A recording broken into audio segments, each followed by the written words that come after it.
James just turned red with embarrassment. So, what's your name then? My name Iseth's Missy, Melissa Ravenshade. James looked at the girl in utter amazement. You are actually a Ravenshade? Yeth, me Iseth's. It's a bit of a mouthful is your name, isn't it? Missy Melissa Ravenshade. No silly, my proper name Iseth's Melissa, but my mummy Haseth's always referred to me Aseth's being called Missy. Oh. Remarked James, feeling rather stupid, just then. Missy's moon crystal pendant began to dim. The pendant began to look like a marbled crystal ball. James looked at Missy concerned, her face even had turned an unnatural pale shade of white. Missy, what is happening? Missy's voice faltered. It became different. James had noticed how her voice changed and switched between being an infant and mature-like. It was a little confusing at first for James. However, he was slowly getting used to it by now. But this time, Missy's voice had changed completely. It was eerie.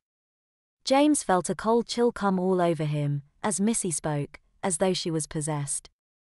The living world is awakening. This weakens the link between your realm and this realm. For in this realm, night here is eternal. James began to feel weak, he could hardly breathe. It was as if there was no air in the realm of the dead. He suddenly realized what Missy had meant about her pendant which protected him. It made it possible for him to exist here. His whole body began to fade away. Missy knew that James would be drawn back to the realm of the living. The moon magic had been weakened. Missy reached out her hands towards James, wanting to hold onto him. No. It's too soon. No, please don't take him away from me. Please. No. James vanished before Missy's eyes that were filled with tears. James found himself now to be in the middle of his aunt's garden. Tears streaked down his face and not knowing why, he cried too. James Mayflower was standing in the center of his aunt's garden. The tears streamed down his face.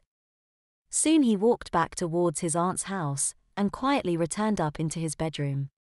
There was so many questions on his mind.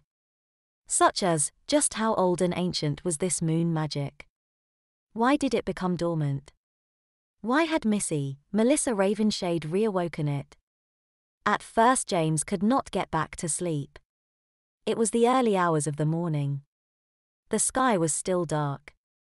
He drew back the curtains of his window, and in the far distant horizon, there was a small sparkle of light. The sun had not as yet arisen. Dawn had not as yet set. But Missy was right. The realm of the living was awakening. He closed the curtains and got under the covers of his bed.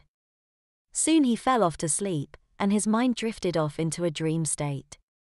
He stood inside the Gothic hall of the Ravenshade Hall itself, looking confused. What am I doing here? How am I here? James said to himself until a certain voice suddenly spoke back to him. You are now in the dream realm, silly, a place where the dead also exist. James turned around and there she was. Missy! Exclaimed James in complete surprise. How can the dead exist in dreams? Have you ever wondered why you meet people in your dreams at all? Even though you have never met them before, and yet you seem to know them. They are real to you. Yes, why? Well, those people are the dead. Not all of them. Some are people you are going to meet. But on the whole, the dream realm is another part of our existence. What, everyone dreams of dead people? Missy laughed. No, silly. There is an integral link between the dream realm and the realm of the dead. You mean it's like the link between the realm of the living and your realm?